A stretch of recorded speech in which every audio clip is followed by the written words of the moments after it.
John Joyner, who's given so much to this university, did not come back this season to be sitting here at 2-5. But like I've told these seniors, this is your team, and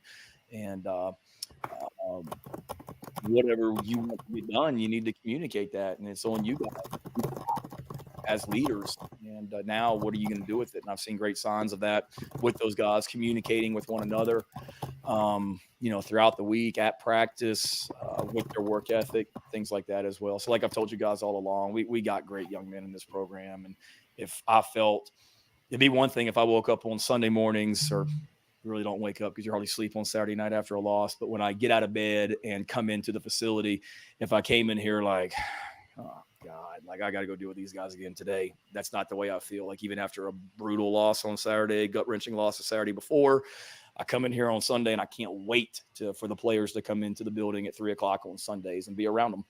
And all right. This is the GamecockScoop.com podcast, the official podcast of GamecockScoop.com on Rivals. I'm Caleb, joined by Alan.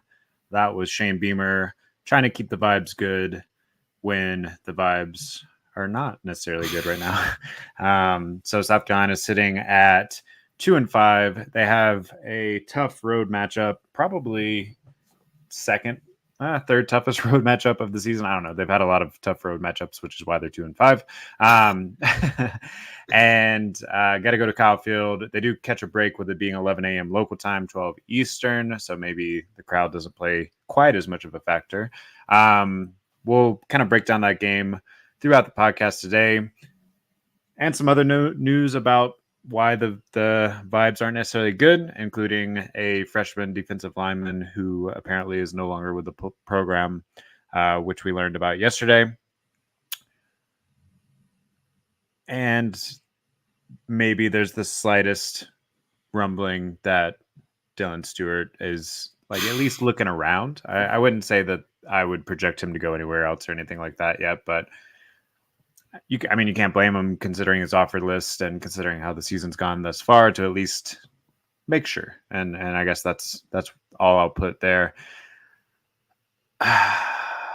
Let's start with the news yesterday that came out that freshman defensive lineman Xavier McLeod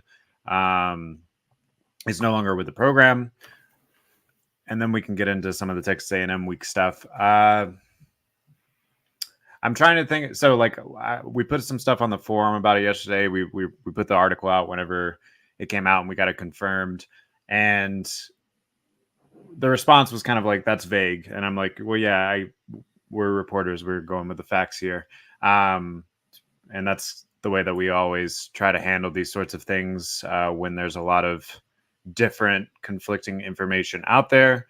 I'm sure some of you saw on Twitter yesterday that his McLeod's parents both kind of defended him, and as you would expect from someone's parents, and tried to explain basically, I guess, that he didn't like his playing time situation, and he was about to burn his red shirt if he played a fifth game, and that played into his decision.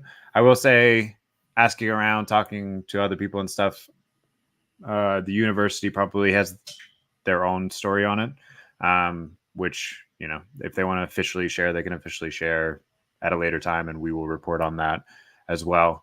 When we look at the facts of the situation, he had played 4 games. That's how many games you get as a freshman before you burn that red shirt.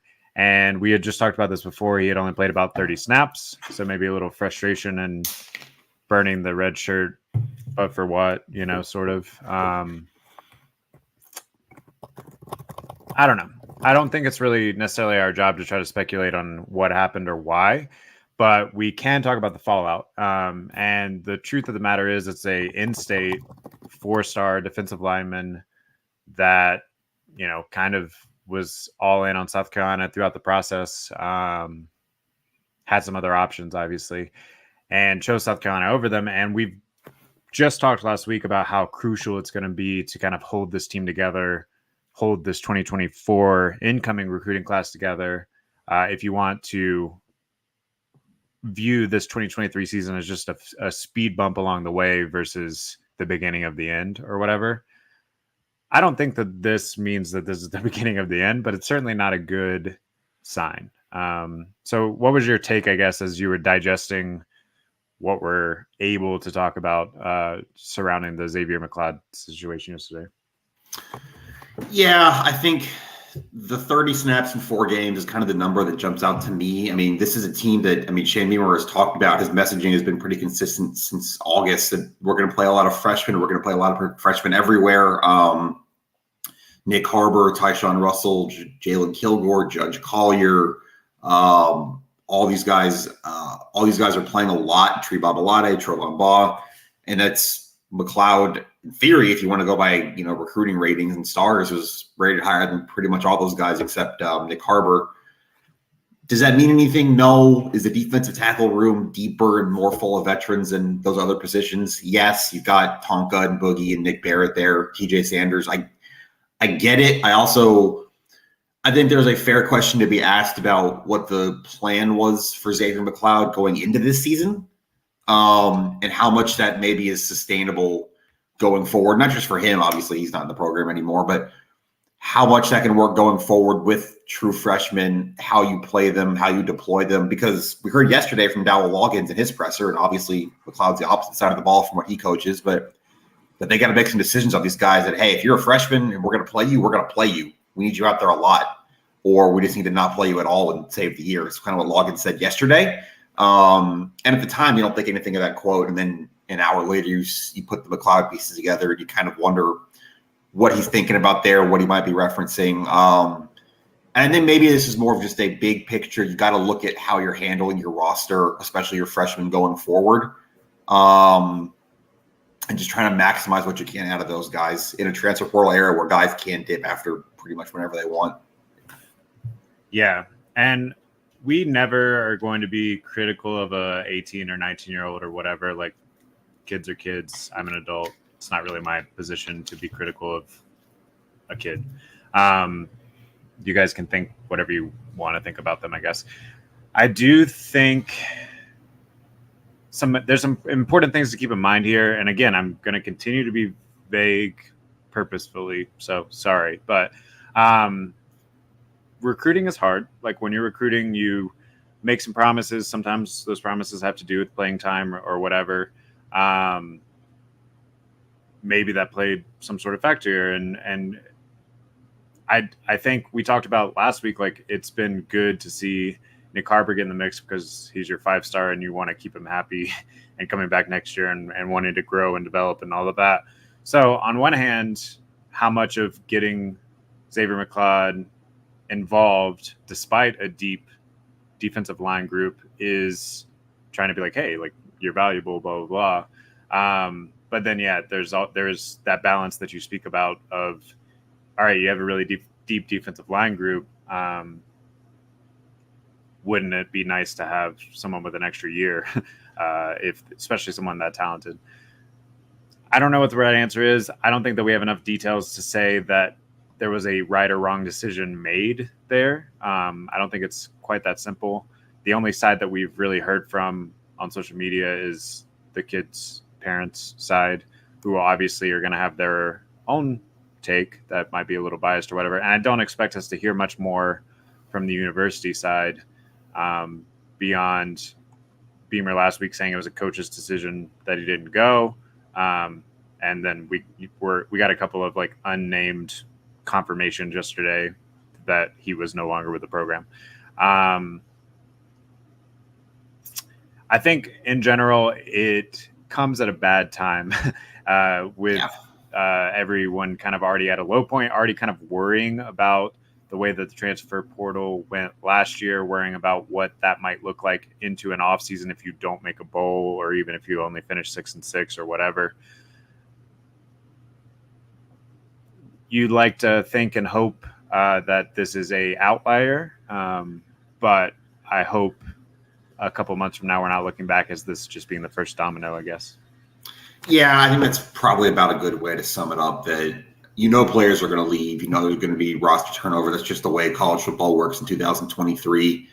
But what you lose, and then in turn what you lose and how that impacts what you can bring in, just in terms of your program, your messaging, your culture, what you can convince a kid in the portal coming from somewhere else to want to come to South Carolina. I think that's kind of the main thing to maybe keep an eye on going forward. As we talked about it last week on the Post Missouri show, that what's left of this season is very little. I mean, they can still make a bowl game.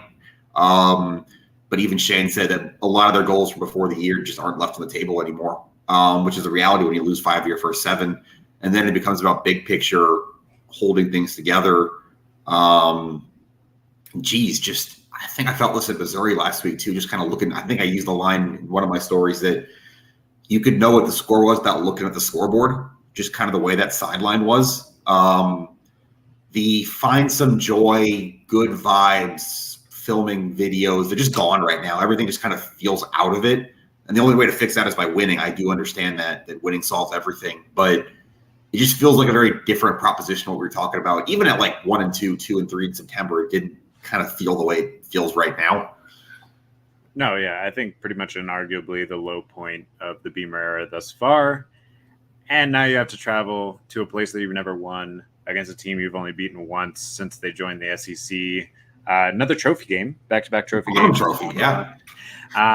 And their strength, their defensive front, plays perfectly into your greatest weakness. I believe Spencer was talking about, and you just brought up the attitudes thing. He was talking about how, Beamer, was talking about how Spencer Rattler's attitude has been really good despite all the challenges this year, which I believe. I mean, he's still playing his way into an NFL opportunity, I think, with the way that he's played this year.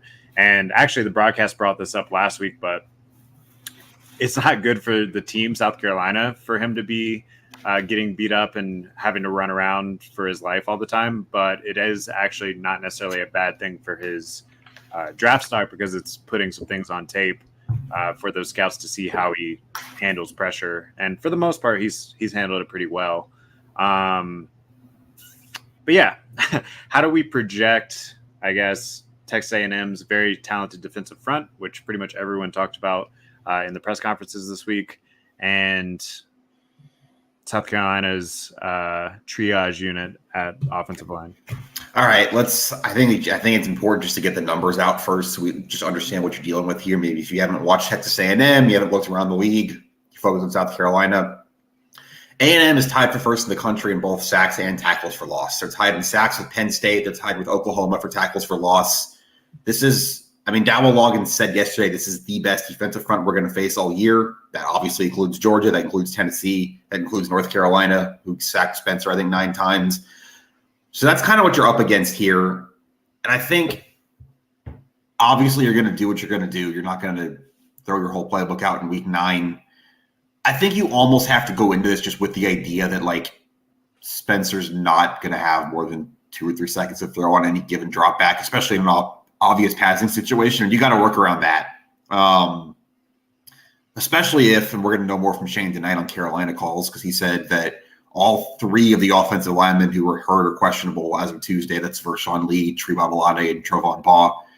You almost got to just go into it with the idea that screens, quick hitters, outside runs, I don't want to say the drop back passing game is not an option this week, but do you think that's even an option this week, sitting where you are? Let's actually go back to that offensive line injury point for a second, and then I'll answer that question. Let's take the worst case scenario, which is that those 3 guys aren't there and Case and Henry isn't ready to go. Oh, yeah, he's questionable too. I forgot to mention that. What does the offensive line even look like? Can you fill out those names for me? Is that okay? Jackson, Hughes, and he's questionable too. He hasn't played the last 2 weeks. So yeah, what's our worst case scenario, I guess, of breaking down what the offensive line could do? You're just assuming everybody who's questionable is out Saturday. Ask me to fill that. Okay, just do it that way. Yeah. Well, you keep Trey Jones at left guard and Nick Gargiulo at center, because those are the 2 that are healthy. So you can keep those 2 spots.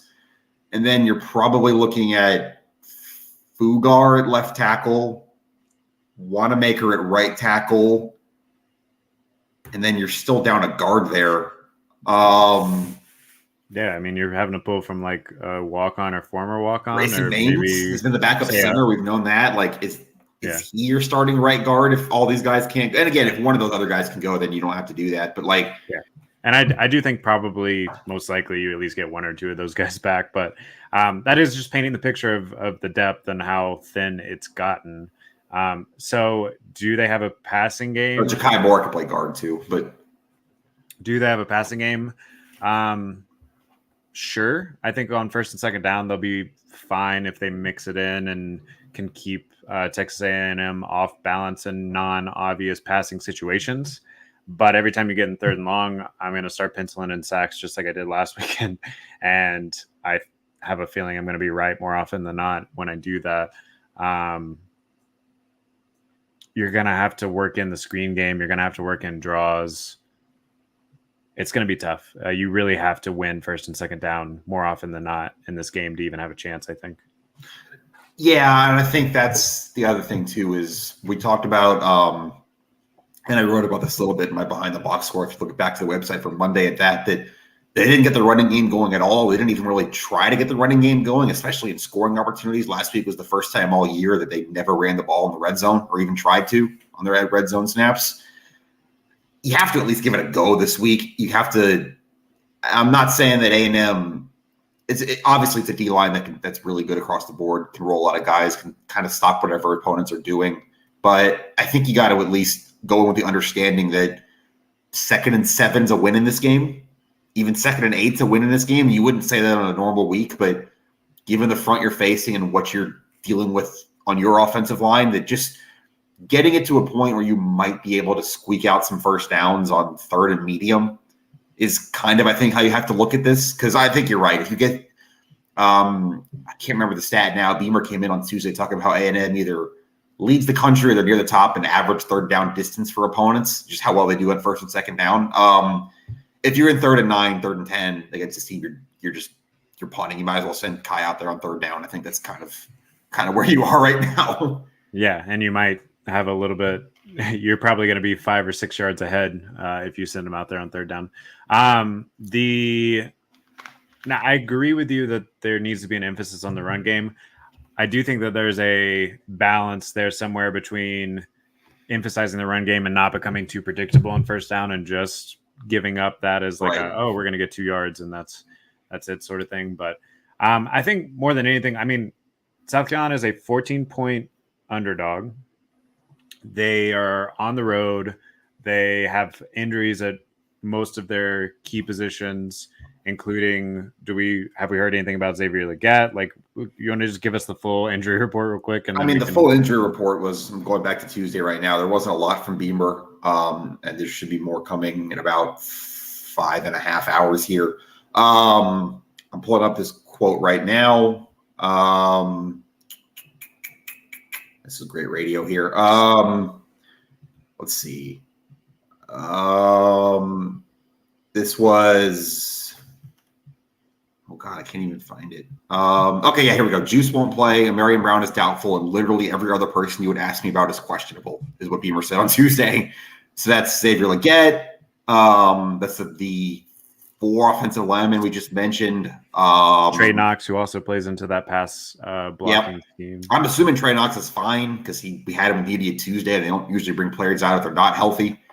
Mario Anderson the week before was questionable, and he talked to us, and he played, obviously. So I guess that's your one. And then I think the wild card here is Kason Henry, because he hasn't played since literally the first drive of the season. We know we practiced for the first time since then. Last week going into Missouri, wasn't ready to make the trip. If Kason Henry can travel, that helps. Can you trust a right tackle who's played 3 snaps this season against A&M's defensive front? Like, you're kind of back to where you started there. And who, has just been rehabbing a leg. So how quick is his first move? All those sorts of things. Yeah. Is even the game you want to throw him back into? Right. So I guess back to my point, you're a 14-point underdog. You're on the road. You have injuries across the board. No, I don't think anyone in their right mind is projecting South Carolina to win this game and add us to that list. Now, let's try to play devil's advocate and talk about what the path to winning this game would look like. And I think, number one, you have to find a way to start quick.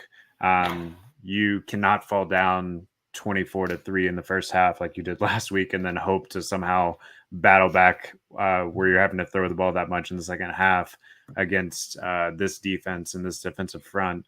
What are some other, I guess, keys if South Carolina is going to somehow go in there and shock the world and their own fan base and everyone else?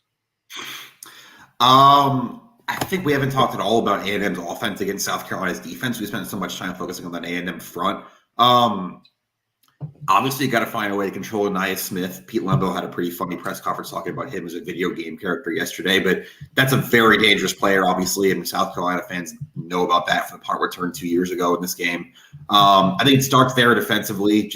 And we have seen in Clayton White's credit, controlling the other team's best player has been something he's kind of done well this year. We've talked about that, whether that's Luther Burden or ETN 2 weeks ago with Florida. I think there's an element of that, and then there's the element of this defense. We heard from a lot of players that there was anger, there was frustration, there was enough is enough in the locker room last week. And you played a better second half of Missouri, held them with 10 points, and that last touchdown was under 2 minutes ago. Can you play 60 minutes of defense? And I'm not talking about shutting out an opponent, holding them under 100, nothing like that. But, like, can you hold A&M into the 20s? Can you do what you did that second half last week for a full game? And maybe A&M scores 24, and you play a clean game offensively on special teams, don't give them any short fields, and maybe, just maybe, you can force some turnovers. That's another thing. You got to force some turnovers this game. I think we would all agree. They haven't forced any the last 2 weeks. You need at least 2, probably. 2 short fields in this game. Maybe you get like 10 points off those. Hold them to the 20s, get 10 or 14 points with short fields, and maybe you can squeak out like a 27-24 type deal is your path here, I think. Yeah, so when we look at their losses, they lost to Miami 48-33. That feels like a bit of an outlier. Texas A&M nor their opponent have scored that much the rest of the season. Actually, I guess A&M scored 34 against Arkansas, but other than that, they lost to Alabama by 6. Makes sense. It's Alabama. And then they lost to Tennessee 20-13 last week. I think that 20-13 score is probably the blueprint. You got to somehow make this game ugly. Like you said, a couple of turnovers. I don't think that A&M's offense is this like juggernaut, super scary offense, but I think that they're consistently good enough, similar in a way, I guess, to the way the Missouri was last week, that they will outlast you if you can't get some quick change opportunities in there. That's kind of, I think, a way to look at it too. Is obviously they're the healthier football team. They're the team that's playing at home. They do have a physical unit up front that can kind of wear opponents down. And there is a certain element of it too. I think this does kind of, I'm not trying to take credit away, what you saw in that second half last week of Missouri just kind of understanding South Carolina couldn't move the ball, powering down on offense, trying not to make a mistake, don't give up short fields. If you can't show enough offensive acumen in this game in the first quarter and a half, 2 quarters, to worry or threaten A&M, then yeah, they're going to lean on you and run the ball and probably try to get out of here quickly with a 2-score win.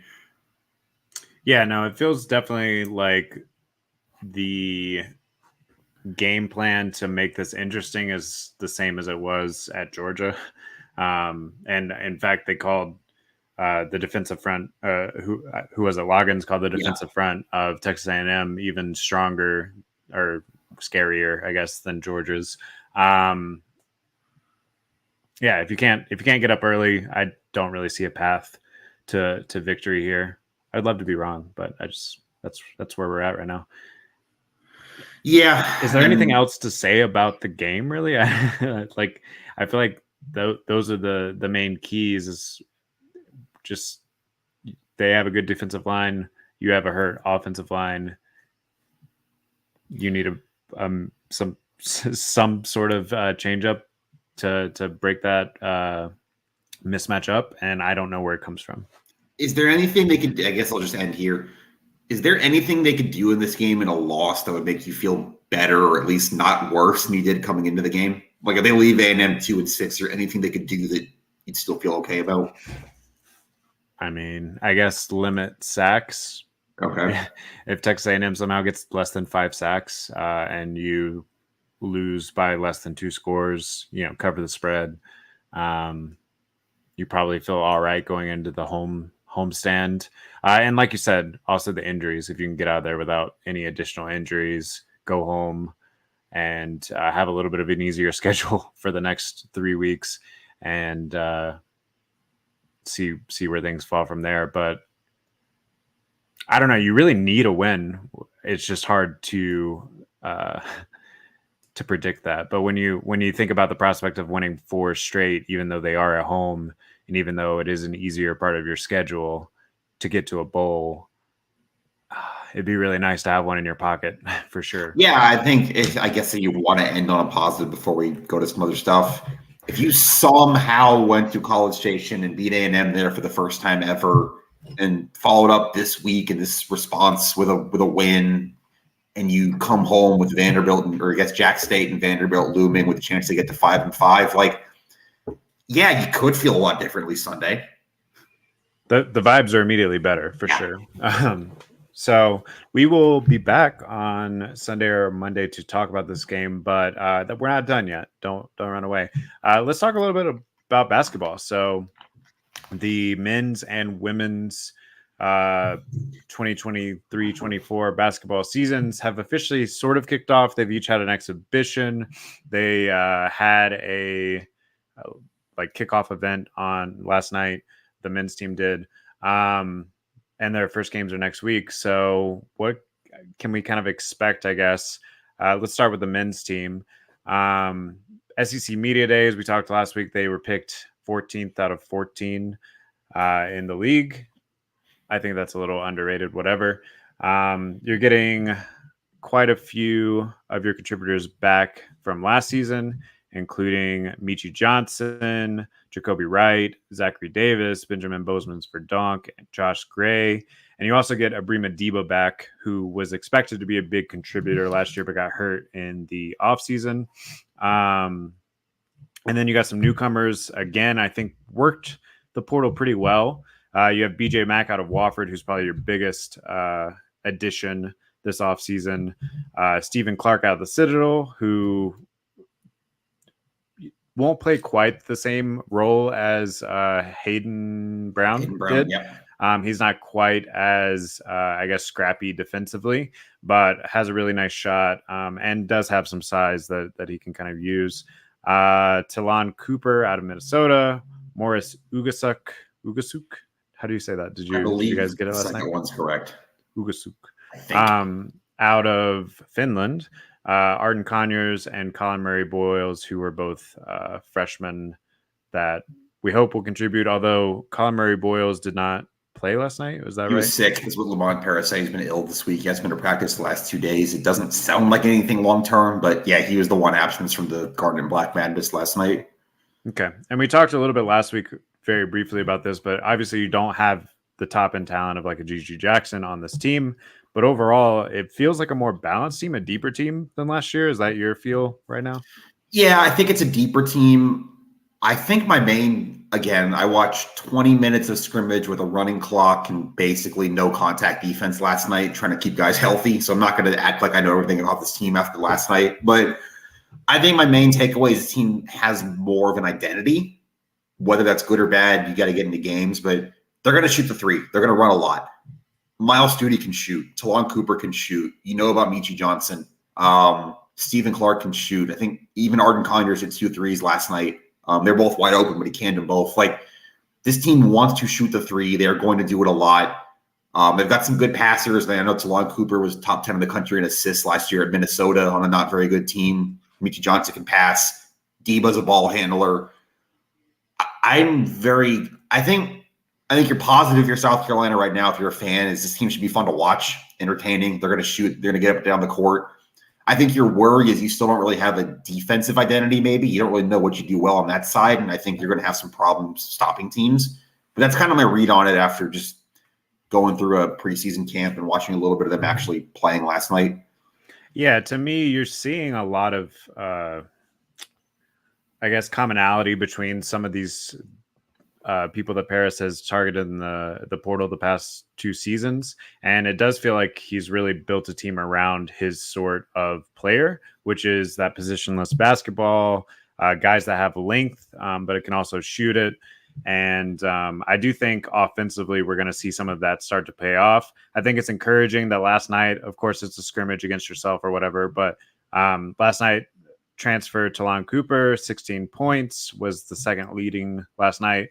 And then Benjamin Bozeman's Verdonk, who I feel like we thought kind of came along throughout the season last season, can be part of that defensive strategy that you're saying, maybe isn't necessarily there. But he seemed like throughout the season, he finally figured out how to like use his body on the interior. And it sounds like he had a pretty good night last night in the scrimmage as well, 12 points, 6 of 9 from the floor. So yeah, it does seem like there's at least more potential offensively. And then the question is going to be defense, although I think that's the easier thing to solve, especially in college basketball, because a lot of that is effort and just putting people in the right spot.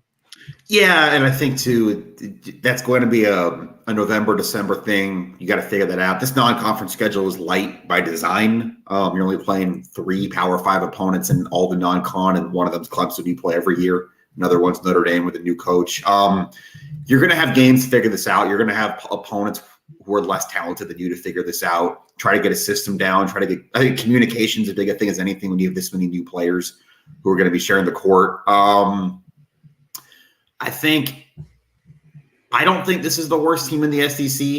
I can understand why people might have picked that just based on them finishing 12th last year and losing your NBA player.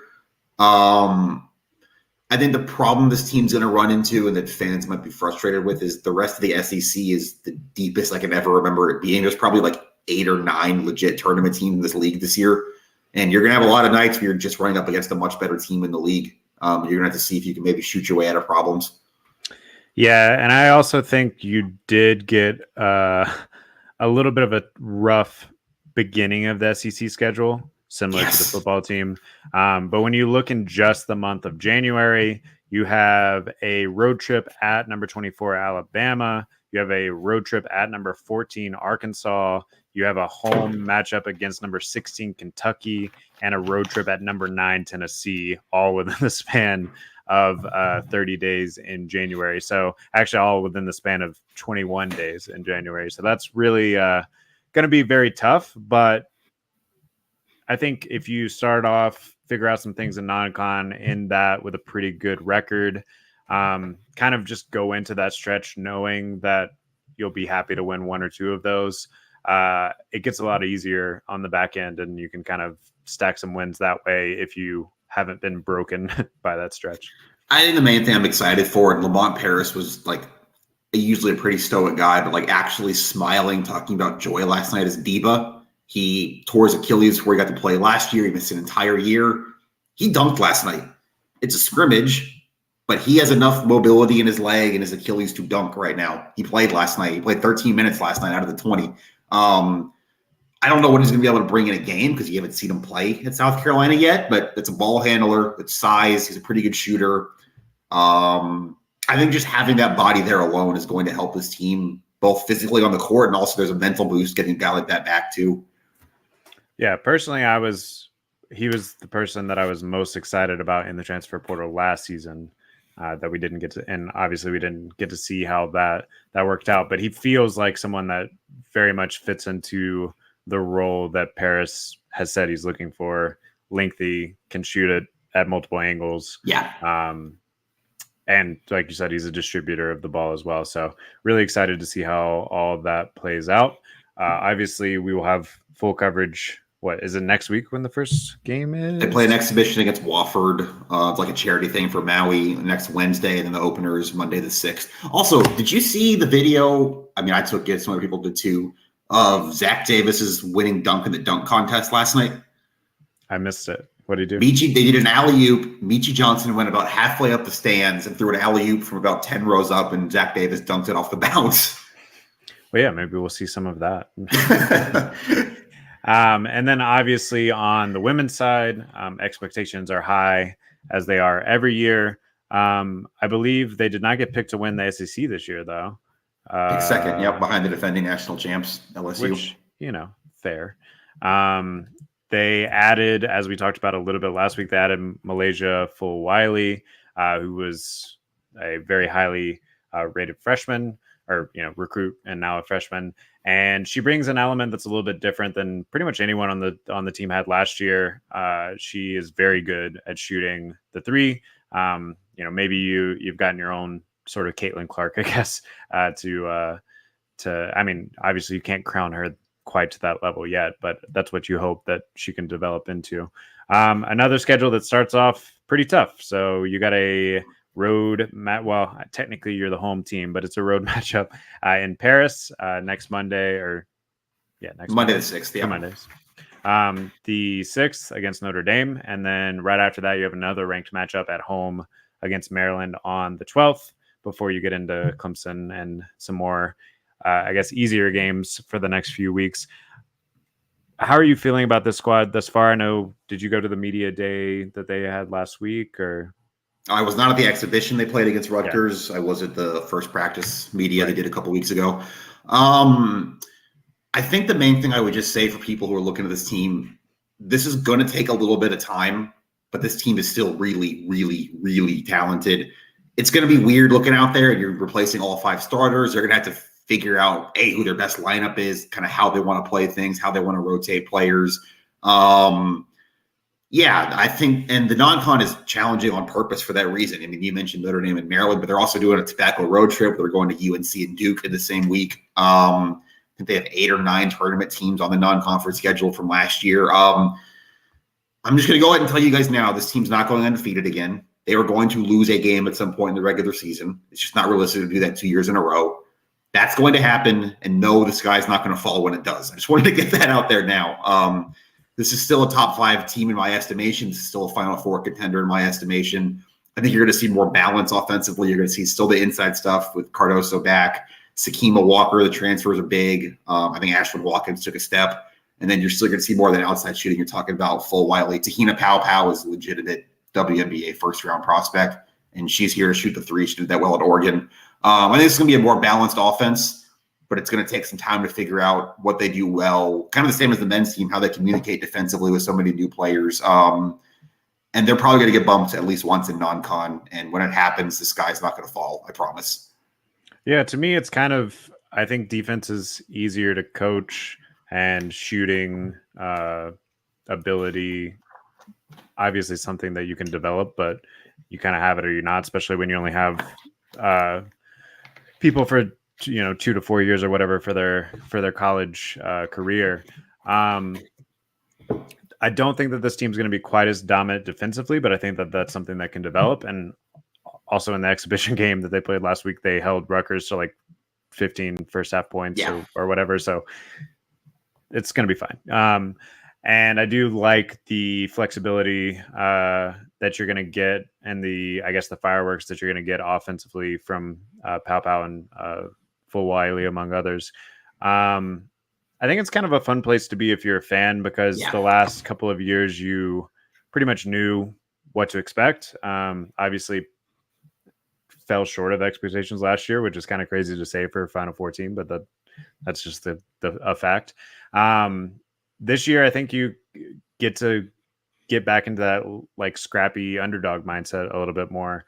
It would be a surprise if you won a national championship with this team, but it's also not impossible. So it should be a fun season where you hope that you build throughout the season. You're going to take on some more losses, like you said, but if you can get them peaking at the right time for the tournament, then sky's the limit. I think that's probably about exactly where you're looking at it. You're going to enter the tournament like 26-3 instead of 29-0 like you did last year. But if you are better in February than you were in December, which I have no reason to think this team won't be, if you're going to be, I think the way someone else put it to me was a good way to describe it.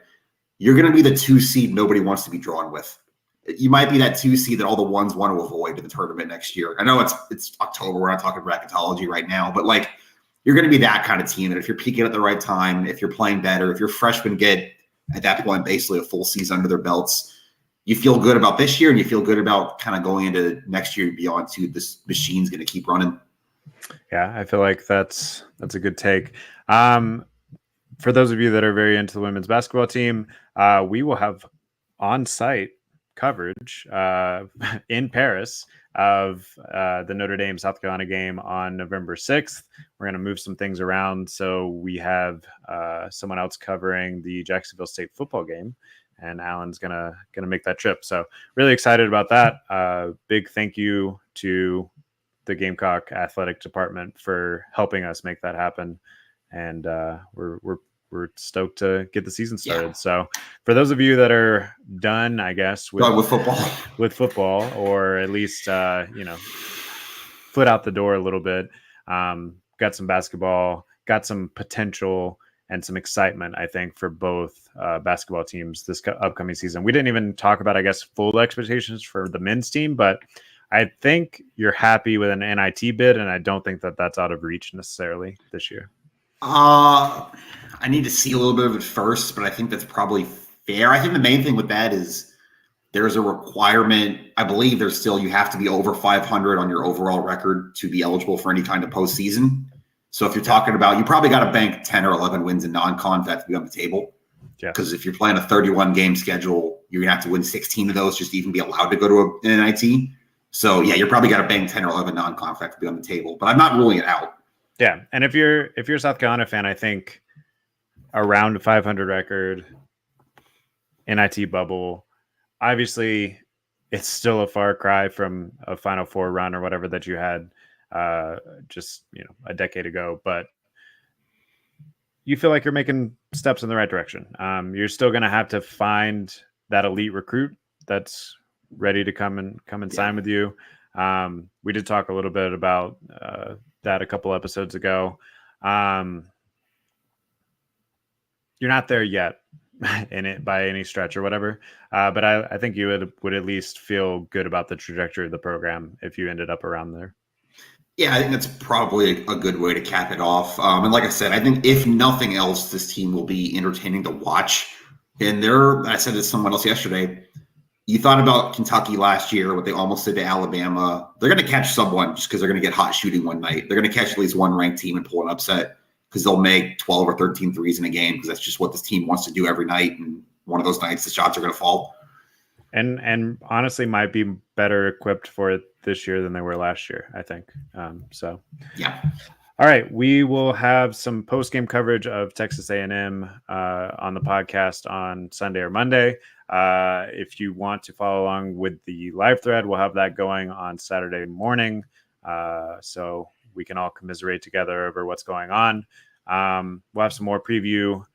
I guess I didn't ask you, but what's your final score prediction for the South Carolina Texas A&M game this weekend? Oh yeah, the trip going on this weekend. I am excited to see Kyle Field for the first time. I'm gonna say A&M 31, South Carolina 13.